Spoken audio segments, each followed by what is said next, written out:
Good morning student. कल हमने पढ़ा था चक्रण क्वांटम नंबर के बारे में।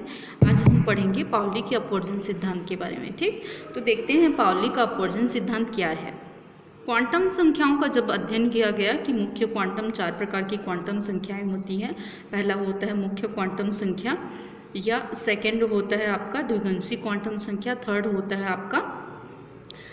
थर्ड होता है चुंबकीय क्वांटम संख्या, लास्ट होता है आपका चक्रण क्वांटम संख्या। चारों क्वांटम संख्याओं का हम ब्रीफली अध्ययन करने के पश्चात सन 1925 में पाउली नामक एक वैज्ञानिक थे। उन्होंने अपना एक सिद्धांत, अपनी एक थ्योरी प्रस्तुत की। इसे ही क्या बोला जाता है? पाउली का अपवर्जन सिद्धांत। ठीक, तो इस सिद्धांत के अनुसार क्या होता है, किसी भी परमाणु के कोई भी 2 इलेक्ट्रॉन ले सकते हैं, उसकी चारों क्वांटम संख्याएं क्या होगी? कभी भी एक समान नहीं होगी। अगर 3 क्वांटम संख्याएं एक होती हैं तो चौथे का मान जरूर ही अलग होगा। ठीक, फॉर एग्जाम्पल हम देख लेते हैं।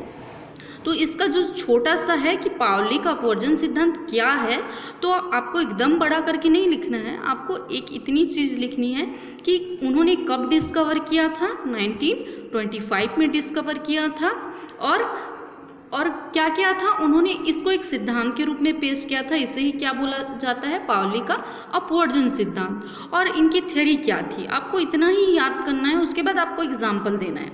जैसे इनकी थ्योरी क्या थी कि कोई भी किसी भी परमाणु में 2 इलेक्ट्रॉनों की चारों क्वांटम संख्याएं बराबर नहीं हो सकती। इसके आगे आप अपने समझ से लिख सकते हैं कि अगर तीनों क्वांटम संख्याएं बराबर भी होंगी तो चौथी क्वांटम संख्या क्या होगी? अलग होगी। फॉर एग्जाम्पल ले लेते हैं, ये मैंने 1 इलेक्ट्रॉन के लिए, देखिए ये वाला है 1 इलेक्ट्रॉन के लिए।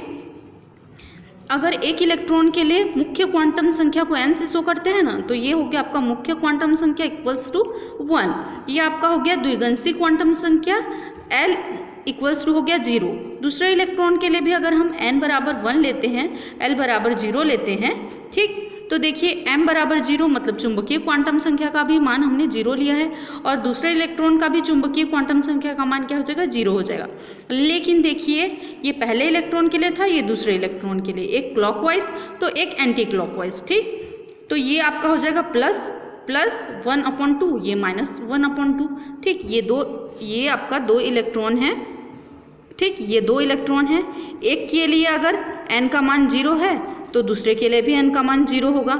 एक के लिए l मतलब समझ रहे ना, द्विगंशी क्वांटम संख्या का मान 0 है तो दूसरे के लिए भी होगा।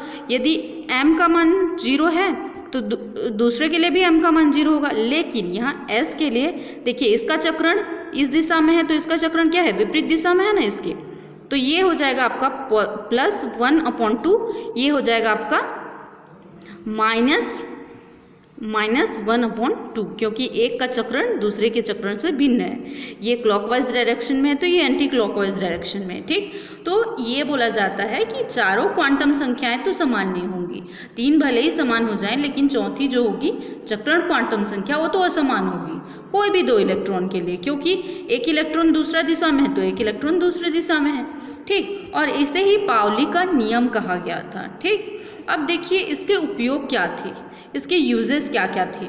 विभिन्न उपकोष जो भी हैं, विभिन्न उपकोष ऑर्बिटल में इलेक्ट्रॉन की अधिकतम संख्या, maximum number of electrons Pauli के नियम से ही निर्धारित किए जाते हैं। ठीक, और इसी कारण मतलब इलेक्ट्रॉन होने की संभावना को ज़्यादा से ज़्यादा ये समाप्त करता है। तो इसी कारण इसे अपवर्जन सिद्धांत भी कहा जाता है। ठीक, तो ये आपका हो गया पाउली का अपवर्जन सिद्धांत। अब नेक्स्ट में देखेंगे हम लोग कुछ क्वेश्चंस हैं, उसको सॉल्व करेंगे। ठीक।